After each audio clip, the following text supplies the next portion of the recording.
Good day, Miss Anne. Good day, everyone. My topic for today is Ifugao. So, topic outline, we have facts and figures, gastronomy, cultures, and attractions. So, Ifugao is located in the northern part of Luzon, which belongs to the Cordillera Administrative Region. So, let's proceed to the facts and figures. We have the capital of Ifugao is Lagawe, and it has 11 municipalities and 175 barangays. So the total land area is 2,628.21 kilometers square. So the population they have as of 2020, they have 207,498. Yes. So the dialect they uses are Ifugao, Ilocano, and Tagalog. So as of what I mentioned ganina, the region is Cordillera Administrative Region, or the CAR. So the religion they have is Christianity, indigenous folk religion. So let's proceed to the gastronomy. We have the binakle, inlagim, pinaudan, kinoday, and balitok. So binakle is a traditional rice cake originating from the Ifugao province. So ang binakli di ay is mura ni siya og kuan gani sa ato adiri mura siya kinda muron kanang gagamit og glutinous rice, mga kuan, coconut milk, mga flour, sugar niya. Pero ang kuan lang niya, naka unique lang niya is they uses nasa like special ingredient which is the black sesame seeds. So that is very unusual to us kay kisa murag gulam guro sa ato adiri nga magbutang inana if may mga kuan no. Yeah, so they enjoy this as a snack or dessert, especially na mga special occasions or mga festivals. So next is inlagim. So inlagim is a native chicken stew that is used during rituals or celebrations in Ifugao. So ang inlagim di ay kay mura na siya sa ato og kanang manok nga. So, ang first day ani nga pagluto niya is very unique style kay lang pagluto ani kay if kung sa atoa ang manok is ato siya lapuan kay para matanggal ang mga balhibo, ang ilaha sa Ifugao is kanang ang ilang pagkuan sa manok is direct to the fire, like ila jud mo rig isugba gani nila niya after yan nakadiyo tas tanggalon ang balhibo niya ibalik na sa niya tanggalon mo hustle siya ba pero mo na naka-unique sa ilaha didto kanang marag kanang kinuan nga style ba. So ato adere kay dali ilaha kay kanang kuan jud nya ang kana after ana ikaluto ana butangan na po na nila og kanang ibutang na nila sa kanang kaldero nya butangan og kanang mga seasonings na ay kanang asin og ginger, onion, mora na ilang kuan like para sa ilaha kay lami na jud kuno kay tanan bisag gamay na seasonings sila ibutang. So mao na siya ang inlagim. So next is the pinaudan. So a pinaudan is a delicious chicken stew that a staple in Ifugao cuisine. This hearty dish features tender chicken pieces simmer in a flavorful broth enriched with the native vegetables such as bamboo shoots, sweet potatoes, and leafy greens. Indigenous herbs and spices are added to embrace aroma and taste of stew. So kung sa ato pa dire mura ni siya kinda kanang tinola gani, mura siya tinola nga kuan style nga nagkuan ay mga nani, pero ato lang diri is ang atong leafy greens sa gigamit kay kanang kamunggay sa ilaha kay mag alugbatim guro ni siya wala may nakakuan nga specific nga. So next is the kinoday. So kinoday is a unique delicacy that showcases the traditional smoking technique used in the region. So ang smoking technique day nga gitawag sa ilaha is kanang like raw siya nga carabao or pork nya nana siya kahoy or steel ba kani ang nasa picture kay steel man nilang ay mo kahoy dai ni siya kahoy niya gihigot nila ang kanang gihigot nila ang kaning pork, pero nako yung kita video sa YouTube nga gikuan siya kanang gitusok ra siya diretso sa meat nga igkuan na nila igbutangan na nila nana siya ang ilang kayo hinay ra ilang kayo nasa lower marga sugba sila ba pero ang gigamit ta nila is kanang asura gyud siya, kanang di siya kusog ang kuan, basta asura gyud siya. So hantod nga mura siya maluto-luto nga murag ma-half cook siya ba. Ni after ana ila na siya ibuwad ay kanang paughon sa nila after days mangguro na.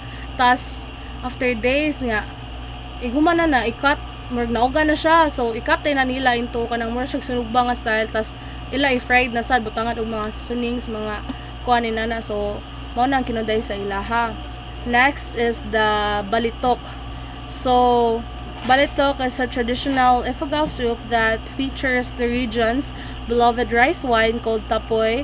This unique dish combines tapoy with variety of ingredients including chicken, ginger, onions, and native vegetables. So sa balitok di ay sorry wala ko picture kay dili siya makita sa kuan any social media na akong gipang search like sa Google, sa Pinterest, sa kuan, sa YouTube. Wala siya magawas ba, pero murag same naman guro ni siya sa kaning pinaudan og sa kuan in lagim nga style. Pero ang naka kuan lang niya is naa siya kaning rice wine gani nga tapoy gibutang. So same naman siya kay chicken man siya niya, ginger, onions, yung mga veggies kang gipang butang. So I think same na sila ani. So let's proceed to the cultures. So they have the Ifugao people, the Ifugao Rice God, Gutad-Ad Festival, and Imbaya Festival. So the Ifugao people from the Philippines had a strong cultures tied with farming and beliefs. So they are famous. So famous tayo sila sa kanang mga amazing kaning mga rice field nga gikuan jud dira kung unsa ka maayo sila sa farming or og sa pag build og mga things mga inana. So kuan to keep their kuan culture alive, na sila yung mga special events like mga rituals or mga traditions nila inana para sa respect to their ancestors. So next is the Ifugao Rice God. So Ifugao Rice God, the bulol or the Ifugao Rice God is a carved human figurine into which a certain class of anito is said to incorporate itself when worshipped. So bulols are kept in the house or the granary and are usually made in pairs. So they are carved with narrow wood which represent wealth, happiness, and well-being. So mo na siya ang picture sa Ifugao Rice God nila sa kuan. So next is the Gutad-Ad Festival. So it is an annual celebration held in June in the Ifugao province of the Philippines. So gi-highlights diri ang mga kuan traditions nila, mga ilang mga music dira, mga dances, mga rituals, kanang mga community activities. Mo na siya niya. While sa Imbaya is same ra siya. Na dire ang mga same ra mga traditional music, dances, mga showcase mga community skills, mga farming inana.